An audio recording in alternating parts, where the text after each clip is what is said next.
Good evening.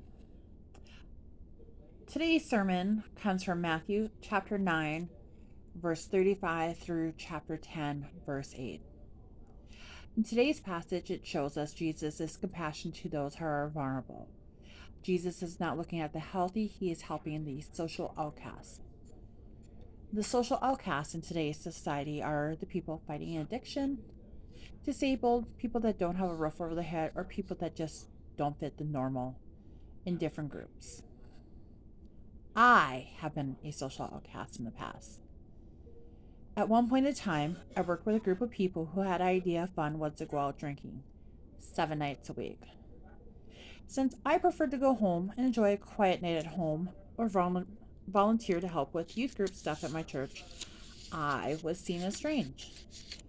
I had people at work judging me as thinking I was higher than them and not good enough to go out with coworkers. I had also people at church wondering why I was volunteering at church. Since at that point in time in my life, I had no kids, I was single, I just loved sharing God's love and felt easy to connect with the youth. And I loved sharing about God with everyone all the time.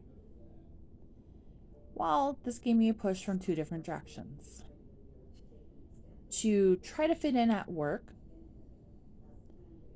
I started volunteering less. I still went to church. I still helped out on occasion with Sunday school when they needed someone to fill in. But I wanted to fit in at work and have people stop talking about me. So I started doing stuff with coworkers.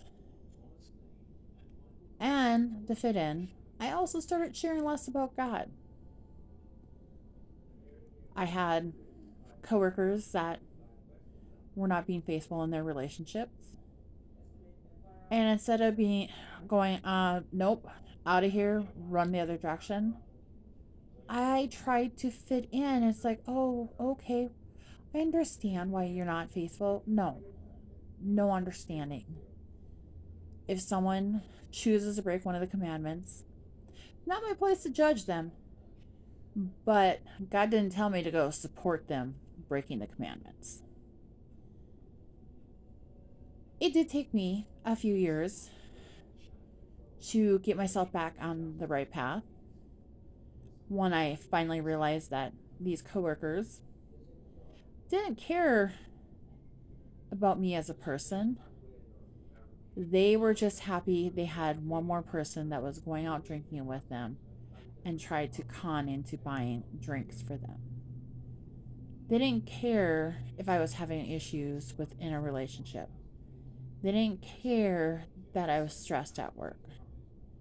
They just wanted another person to listen to me or listen to them gossip about how work's so horrible for them and this is bad for them. And as what I called them yesterday, I called them the happiness suckers. So I was attempting to find happiness in a bottle and trying to please everybody. God, thankfully, was very patient with me.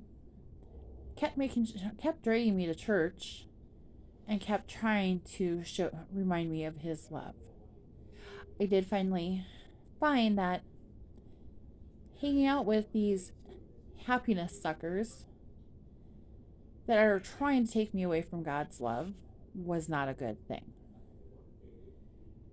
I chose to stop hanging out with the happiness suckers. I started volunteering, going more to church, doing more stuff with church. And I started reading the Bible on a more consistent basis again. Because God shares His love with me every day. And why not share about His love? Our job, I feel, is to show compassion to others that may be considered social outcasts. You're working with people that don't do the stuff the same way as you. Don't judge them. If they're happy with what they're doing, let them be happy. But if there's someone that may not, you decide to go to a baseball game and want to invite a couple coworkers, or you go to some other event, include them. If they say no for whatever reason, don't judge them for saying no.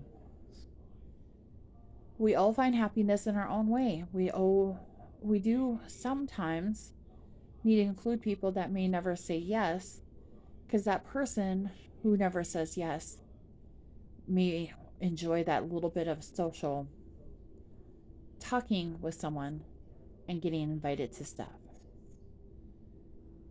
If you see someone on the street who is homeless, you can't necessarily bring them into your home and put them up, because that may not be the thing that works for you. Volunteer through the homeless shelters. Donate to the homeless shelters. If you know a little bit of story of one of the homeless people because they've shared some stuff with you, there is a lot of organizations in towns in the United States that you can share info about that homeless person to see if maybe they can get some extra help, because they don't know how to get it, because there's people that will go and share how to get the help. But the big thing as a society we need to do is share God's love with everyone. And also treat everyone how you want to be treated. If you want the door slammed on you, then make sure you slam the door on you, but nobody wants that. Hold the door open for people. Say hi. Smile. Thank you for listening. Have a great day, everyone. God bless.